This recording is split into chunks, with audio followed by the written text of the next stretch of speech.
Welcome to my channel.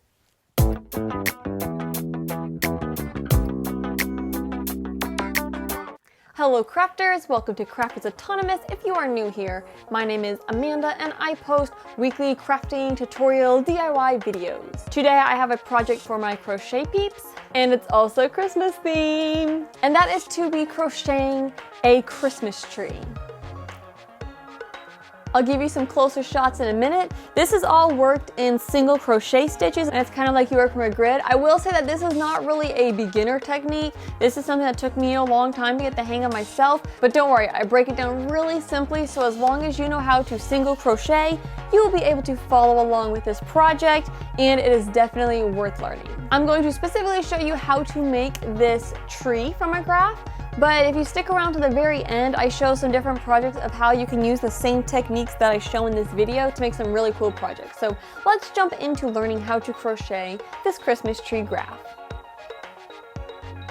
So this is to give you an idea of what we're going to be making today. We are going to be following this graph here. You may want to pause the video at this point and screenshot it. Hopefully I will get a copy of this up on my blog and you can access this graph there. But otherwise you can take a screenshot of this to hang on to it. And this is actually going to be my first time doing this graph. It's very similar to this one here. Just with this one I decided to go for 3 larger triangles so we can get a little more detail shown. Whereas this one had a basis of like 4 triangle pieces.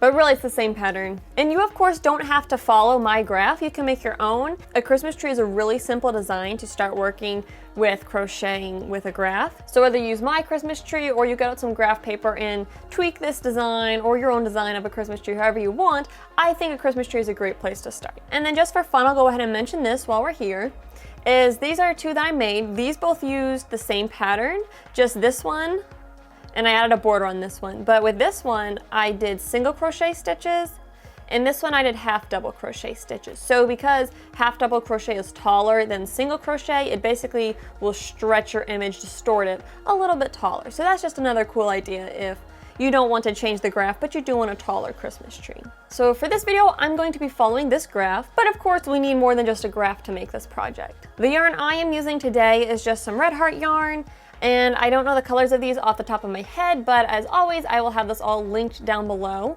I'm going for 3 colors here. I've got the blue is going to my background, green for the tree, and I'm doing this burgundy for the tree stump because I don't have a good brown that will work with this. You of course could go with brown. And when we work from a graph, we're going to be working back and forth in rows and picking up different colors and dropping different colors. So we're going to sometimes, actually most of the time with this project, have multiple skeins of yarn attached. So for example, when we're working here, these 2 rows, rows 1 and 2, we're going to be working with blue and the red in the middle.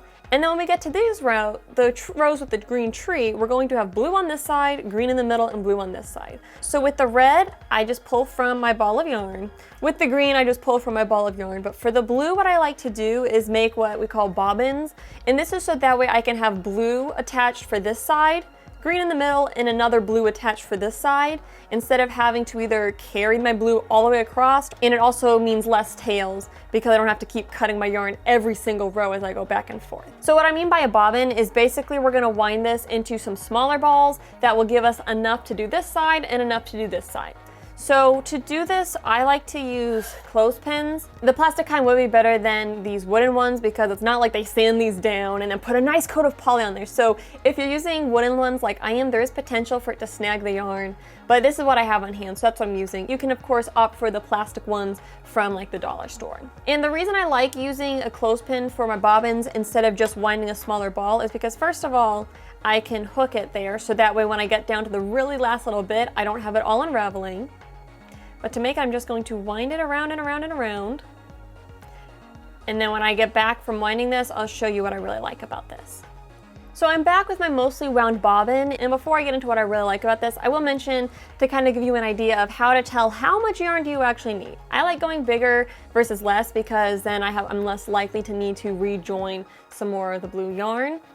What you want to think about is essentially we're going to need one bobbin of blue that's enough to do the bottom and the side, and another bobbin that's enough to do the side and the top. So you can of course do like a little gauge test and figure that out. I just kind of guesstimate and hope I don't run out. This looks like a pretty good size here to me. I just wind it like I would a ball of yarn, just I'm working around the middle, right around the spring part of their clothespin. I'm going to cut this off. And what I like about this is whenever I'm not working with it, I can prevent my ball from unwinding by clipping it into the top of the clothespin here, because sometimes you're just going to have it attached to your project and you can just leave it hanging there. You don't have to worry about, you know, you move your project forgetting about this one and the next thing you know, the ball rolls away halfway across your house. So that's what I like about this. I'm going to get my second blue bobbin prepared, and we will be zooming in so you'll be able to see the blue a little bit better once we work on the project. But once I get my second bobbin ready, we will start crocheting our Christmas tree. Alright, I've adjusted my camera brightness here and zoomed in so you can see the blue yarn really well. Hope I'm not blinding you with the white graph in the background. So it's time we're going to start our first row. I'm going to work my odd row, so rows 1, 3, 5, 7, from left to right. That's what I'm going to read from the graph. And each block on the graph represents one stitch. So that block right there is 1 single crochet. That's 1 single crochet, 1 single crochet, 1 single crochet. And we're gonna have 19 going across. As far as hook goes, I am using this size H 5 milliliter, just aluminum hook by Boy. And really you can use whatever size hook you want just to get your desired end size. So for our first row, we need 19 single crochet in blue. Now I'm a big fan of the foundationless single crochet, so I'm going to do a row of, I'm going to do 19 foundationless single crochet. You of course can do chains first and then work single crochet back across, but just make sure that you have 19 single crochet stitches when you're all said and done. I'm going to quickly work that up and then we will get into the actual color changing part. So here I have row 1, and what's a little confusing when you first start working with graphs is remembering which way you're going. So my first stitch that I crocheted is over here on the right of this section, but it really corresponds to that block there on the left. So this is like stitch 1, 2, 3, 4, and it corresponds to stitch 1, 2, 3, 4, those first 4 blocks there. Just keep that in mind that you've got to kind of flip things around, but fortunately this project is symmetrical, so as long as you're on the correct row, whether you read it from left to right or right to left, it's all going to work out okay. So that's my first row, and so now I'm basically going to start my second row. So my second row, I'm always going to start my rows by chaining 1 and turning my work.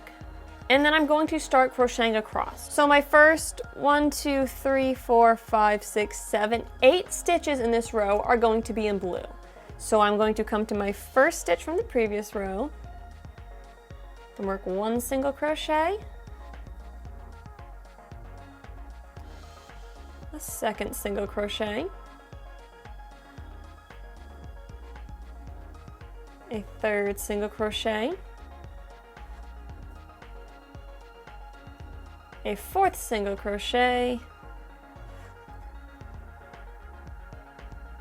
fifth single crochet, and I'm going really slow so my camera can stay focused, sixth single crochet, seventh single crochet, and an 8th single crochet. So I've got 8 stitches in blue.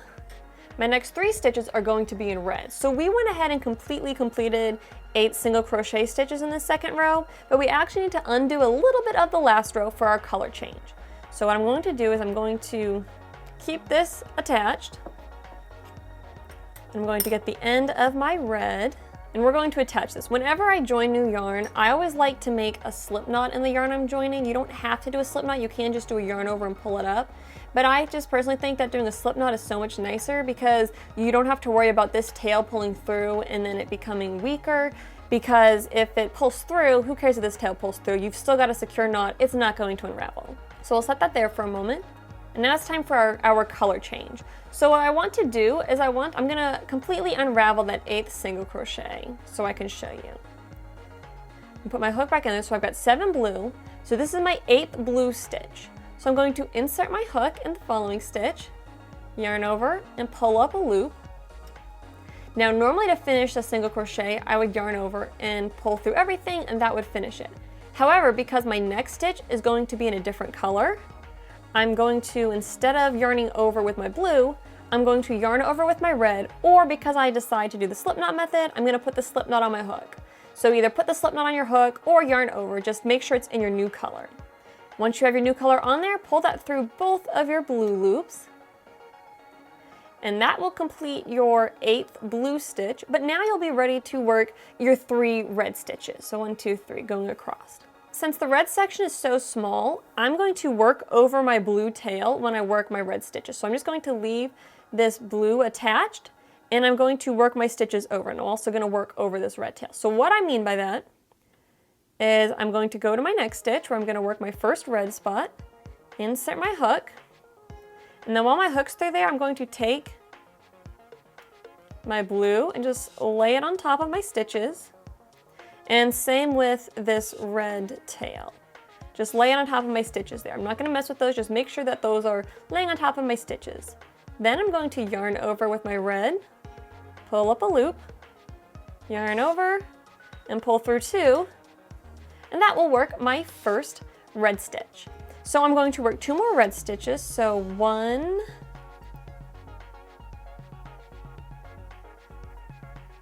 and 2, but because after this third one I'm going to change color, I'm going to stop instead of yarning over and pulling through 2 to complete the stitch. What I'm going to do instead is I've got to untangle my tails here, but I'm going to yarn over with my blue because we're going to go back to blue stitches. And I'll pull that through there to complete that red single crochet. You may need to take your red and just kind of tighten it down a little bit, so that way you have proper tension. But there we have this nice, nearly seamless color change, and we're able to pick the blue right back up. And now we'll finish this row. We need to do 1, 2, 3, 4, 5, 6, 7, 8 blue back across because the pattern's symmetrical. So my next 8 stitches, I'm going to do blue single crochet, and I'm just going to work that across really quick here. So rows 1 and 2 complete. Row 3 is going to be a repeat of row 2. If you want to practice thinking of it this way for when you do graphs that aren't symmetrical, we work to the right, then we work to the left. So now we're working to the right, or you can just continue looking at it going across because our graph is symmetrical. This does not work with graphs that aren't symmetrical. So the first 8 stitches are going to be in blue. As always, start the row by chaining 1 and turn. And in that very first stitch, I'm going to work my first of 8 single crochet stitches. So I'll work the first 7 just like normal. And then that 8th one, because I'm going to change in the next stitch, I'm going to insert my hook, pull up a loop, and stop at the blue. I'm going to move my blue over to the right. I'm going to find my red end that is attached to my big ball of yarn. I'm going to take the red, yarn over the hook. You can either yarn over this way and pull through, or just go from the front to the back. It really doesn't matter. I don't think it makes much of a difference. Just whatever feels comfortable to you. Catch it and pull through both blue loops to finish off that blue stitch. Again, your blue stitch might get a little stretched, so you may just kind of cinch it down a little bit. And then I'm going to work my next 3 stitches in red. And again, I'm going to work over my blue tail so that I can pick it up right when I get to the other side. So insert my hook through the red stitch, keeping the blue laid over top, catch my red color, work a single crochet, work a single crochet in red in the next stitch, and then we will work our last single crochet. And again, we're going to stop before we do that final yarn over and pull through because we're changing color in our next stitch. So I'm going to move my blue back to the left, yarn over my hook, and pull it through. And then to finish the row, I need to do 8. So I'm going to do those 8 all the way across. So here are my first 3 rows. We are done with red. We don't use that anymore. So I'm going to cut this off. I'm going to leave a long enough tail so I can weave it in later on. And that gives you one method of how you can easily change colors, and that is to work over the previous color. Just work your stitches right over it. I decided to opt for that method with the red because it's such a short little section there. The downfall of this method is if we look like on this side here, you can kind of see through and see the blue a little bit. So you may not want to work over the color you're not using if you're doing, say, a really light color over a really dark color. Of course, we've got some ends, we'll weave those in later. Now it's time to do our tree parts. So the green will be really similar to how we did the red, But this time I'm going to have a blue attached here, attach green for the middle part of the tree, and attach another bobbin of blue, so that way I don't have to carry that blue all the way across back and forth every row. But this row is going to be worked 1 blue, 17 green, 1 blue. So again, chain 1, turn my work, and in the first stitch we need to do 1 blue. Now we are immediately in the next stitch changing color, so we're not going to finish this off here. We're not going to do the yarn over yet. Instead, we're going to do the yarn over with our green. As when we joined the red, you can either just yarn over and pull that loop through. Totally an option, but I like to do the slip knot because if you accidentally pull too much this way, you can pop that tail end out. So I really like to make a slip knot and put my slip knot on the hook and treat that as the yarn over. Size it down, pull through 2. So that completes my first blue stitch. Now I need to do 17 stitches in green. So pretty straightforward. We're gonna just work 17 single crochet stitches in green. And again, I'm going to work over my tail so I have less work to do later on. So I'm gonna kind of zip across, and then we're going to add our blue bobbin onto the left side. We'll just leave this blue one sitting here. And here we are at our 17th stitch. Because this is the last one in this color, I'm not going to do that final yarn over and complete the green stitch. Instead, I'm going to, got this first blue connected on the right, I've got my green connected, and now we're gonna get our second bobbin of blue and attach this. Again, I'm doing the slip knot method. That's just a matter of preference. So let's yarn over and pull that through to complete our green stitch. Now I'm just going to leave the green sitting there. I'm not going to work over the green. In this last spot, I'm going to work 1 blue single crochet.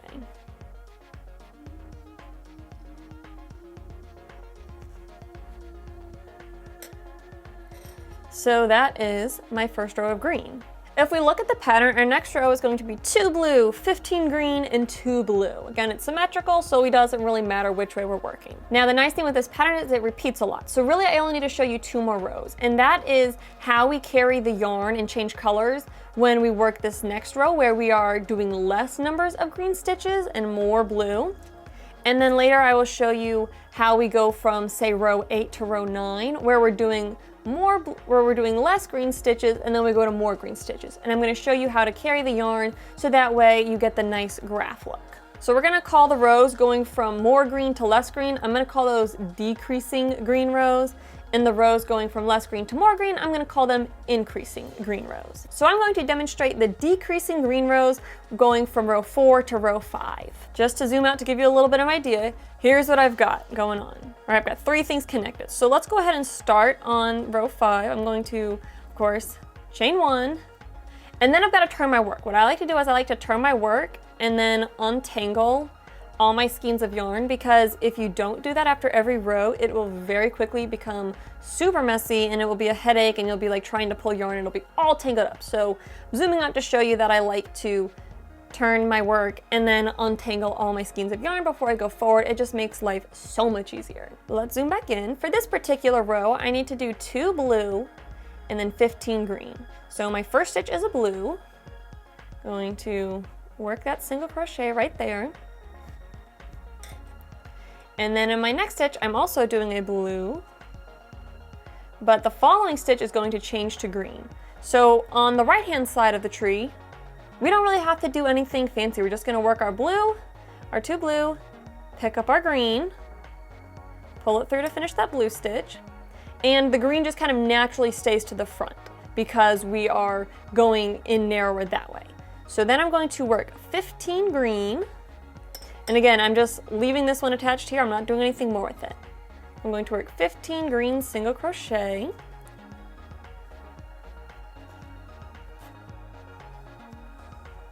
All right, this is my 15th stitch. Again, because I'm changing to blue in my next color, I am going to not yarn over again with the green. I'm just gonna leave that sitting there. So now it's time to change to our blue. So this is like the left-hand side of a decreasing green row. And fortunately, we can just yarn over and pull through. Now, You might notice that this blue tail kind of gets pulled over to the right. So you want to make sure that you're not pulling this loop through really tight, because if you do, then you're going to make your fabric all warpy, because we've still got 2 more stitches to go in this row. So I'm going to make sure that I kind of stretch it off to the side so that way I have proper tension between my stitches. So I could leave the blue like this, but what I'm going to do is when I work in my next space, which is this green, instead of just coming in the top of the green and working a stitch and leaving the blue in front, I'm actually going to come under the blue and then under the greens. So I'm working that green stitch, and then yarn over and pull up a loop, yarn over, pull through 2, and basically what that does is it takes the blue that we pulled over here and just kind of tucks it towards the side so that we get the nice crisp color change edge. So to end this row, I need to do 2 blue single crochet. That was my first one, and I will work my last one in this last double crochet from the previous row. So that's how you work what I call the green decreasing row. On the right hand side, you just pull that green right in front, no big worries. On the left hand side, when we pull that blue over, when we work the stitch where the blue kind of overlaps, we want to make sure that we catch that blue that we pulled over, so that way it's not in front of our green. But then you just change color the same way we've been doing and work across. I'm going to work rows 5 through 8 because those are all more decreasing rows. And then when I work row 9, I'll show you how I pull the colors over so that we don't have our strand just sitting on top of our single crochet stitches. If we can ignore the printer in the background, I really quick want to make a correction to what I said about doing the decreasing green rows. So what I said to do was you pick up your blue yarn, pull it through that stitch, make sure you kind of give it a little stretch to leave the slack to work over the blue one time in the next stitch, but actually you want to work over that blue tail over the next 2 stitches. So this is that blue strand right here that I pulled over for completing that green loop. So I'm actually going to come under that again a second time when I work my second subsequent blue stitch. So basically, when I work this green stitch, I pulled blue over, and then in the next 2 stitches where I'm working blue, I worked over and kind of caught and pulled up that blue strand that was stretching across. And that makes a really nice clean color transition edge there. So here I am, I've worked all the way through row 8 where we're doing these decreasing green stitches. A quick word is when you work graphs in single crochet, there's always little techniques and things you can do to make your edges and color changes more perfect, if you will. But regardless, there's always going to be a little bit of a fudging, a little bit of a softening of the crisp boxes from our graph when we actually translate it to crochet, just because crochet isn't perfectly a grid and just the way the stitches are worked. So like for example, you might notice the left hand side looks pretty good, but the right hand side kind of has those little bits peeking through. And that's something that as you do this more, you come up with ways like, oh, I need to change and carry my yarn a little more like this or a little more like that.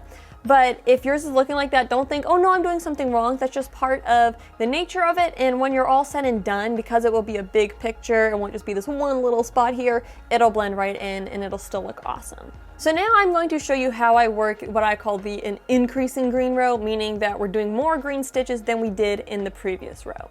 So this is row 9 I'm on. I'm gonna do 3 blue, 13 green, and then 3 more blue. So let's take a look at how to carry our yarn so that way we get as smooth of an edge as possible. As always, I'm going to start by chaining 1, turn my work, and my yarn tails are all tangled, so I've got to organize those. And I'm gonna start by crocheting 3 single crochet in my blue. So first one, second one, and third one. Now we're going to be doing a color change here, so we're not going to finish this third blue stitch. We need to go to our green. So if I just pull my green over, it's going to be coming in front of all those blue stitches. So we're going to do something very similar like what we do on the left hand side of the decreasing rows, which is we're going to leave enough slack so it can sit on top and we can work right over that tail in a sense, if you will. So I'm going to yarn over and pull my new color through, making sure I've got enough slack here so I can work over it. So in all my blue stitches, and then on my first green stitch, I'm going to catch this green piece when I work. So I'm going to come under the green, Then under my stitch that's in blue, yarn over, pull up a loop, yarn over, pull through 2 for a single crochet. In this next stitch, we're gonna come under the green, under the stitch, work a single crochet. And then the first stitch where I'm working in green loops, I'm also going to catch that green strand that we pulled across, work under that, work into my green stitch, and pull up that loop to work a normal single crochet.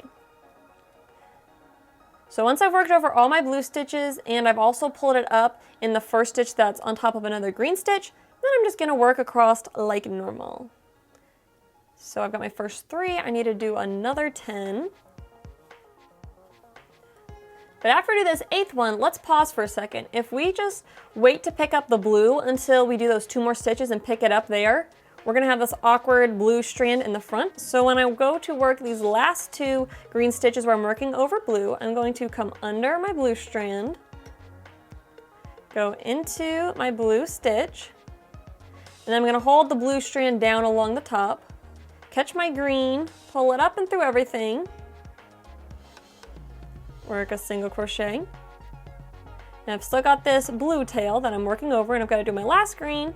So I'm going to make sure that this blue tail is laying on top. I'm going to work on my next blue stitch, catch the green, and pull up a loop. And now it's time to change color and do our last 3 stitches in the blue. And we've got our blue sitting right here ready for us to use. So I will just yarn over and finish that 13th green stitch with a blue loop, and then work my 3 blue stitches. 1, 2,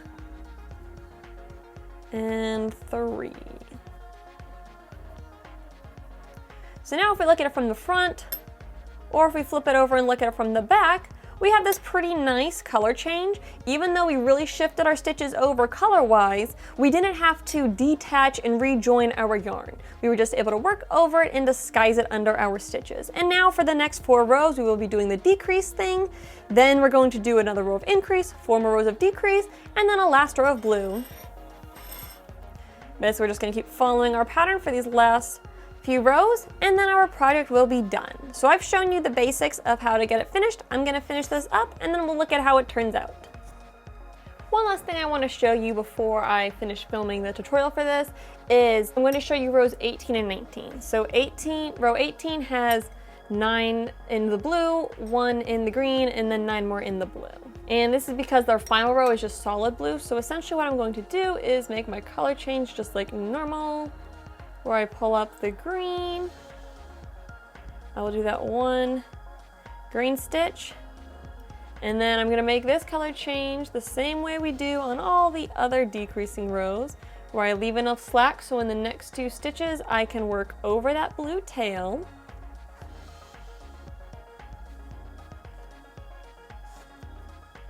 And then once I've worked over that blue tail, those 2 extra stitches, I'm going to pause and then just kind of cinch these 2 up so they're secure. But I'm going to cut off my green and the blue I'm not using anymore. So now I just have 1 thing of blue connected. I'm going to finish this row. And then in the next row, I'm going to pull these tails up and work over them so I don't have to weave them in later on. So row 19, I'm going to work 19 single crochet stitches across in blue, and I'm going to catch these and work over those tails. So to do that, I'm going to come under the green and then under the green stitching up top there. And I'll keep working over this green. I will catch the blue in the same way, where I'll come under the blue and then into my next stitch and also under the green. So work my single crochet stitch, and then I'll just keep working single crochet across, working over these tails. And then once I'm done with this row, I will fasten off. And here we have our completed Christmas tree square. And it's pretty much the same front and back. Another tip when you're working with graphs is if you know one side is going to be the front and no one's going to see the back side, you can leave all the tails to the back side. Like for these, I think I'm going to turn these into some pillowcase covers. So if I knew which side I wanted to be the front of the pillowcase, instead of weaving in all my tail ends, I could just pull them to the back side that you wouldn't see. Another quick note is my single crochet tends to curl just because of the tight tension, but you can, you know, put a border on it that helps it lay down flatter. I believe this border was basically just working double crochet evenly around, and in the corners I did kind of like a granny square corner, if you will. But this little Christmas tree is a great start to learning how to crochet from graphs. I'll show you some other projects I'm working on, and I'm hoping to blog about this as well, and hopefully do a video about assembling these into pillowcase covers. But once you keep practicing with the graphs, then you can make some things like this. I'm going to make this into a pillowcase. And like I mentioned, it's a little bit wavy just because of my tension, but that'll get flattened out. So this is a Christmas tree. In this, I followed a free graph and pattern from on another crafty-ish blog. Super thankful for that blog for leaving this pattern free there. I'll link to that blog below. So I made 2 of those. This is a more advanced graph because you have to carry more colors at once, but you use a lot of the same techniques that we did here, just on a bigger scale. And then also using the same graph idea, same technique, I made these 2 Christmas trees in like the buffalo plaid. In this, I was inspired by a pattern designed by 2 Little Birds patterns, and I think there's a pattern available for purchase, but I had a really hard time finding it, so I kind of just took inspiration from that and made my own graph. But again, I will link to that pattern down below. So it's like the buffalo plaid as a Christmas tree. This was, again, I worked each of these little blocks and rows back and forth using the same techniques that we used to make this Christmas tree. And then I also have this pillow cover case that I made, and this is a pattern by Brianna K Designs. Again, this is just a graph where she has like a little grid and they're colored in different letters. I did a little bit different coloring than she did, and I actually shrunk her pattern down using Stitch Fiddle, which is a free software where you can make your own grids. So I took her pattern and I sized it down for my purposes, but again, free pattern there. Super thankful for that. I will link that down below. Again, more involved because you're carrying more colors, but if you keep practicing with a project like this is totally doable. And I love this design so much that I wanted to make another one like it. So I took inspiration from her free graph, and I went ahead and pulled the word peace in a fancy font into Stitch Fiddle, and it made it into the little blocks here, like the graph pattern. I kept the same greenery pattern, so super pretty. So that's just to give you a little taste of what you can do with graph crochet using these single crochet stitches. And again, I will be blogging about these pillowcase covers, and hopefully I'll get a video out on how I assemble them into pillowcases. But now you know how to crochet this adorable Christmas tree. Thank you so much for watching this video. Don't forget to like and subscribe. I've got some more crochet content coming out, and don't forget to check out my blog because I do post some free patterns on there from time to time. And don't forget to check out Crafters Autonomous on Etsy because I have a couple patterns available there as well. I will see you in my next video. Happy crafting!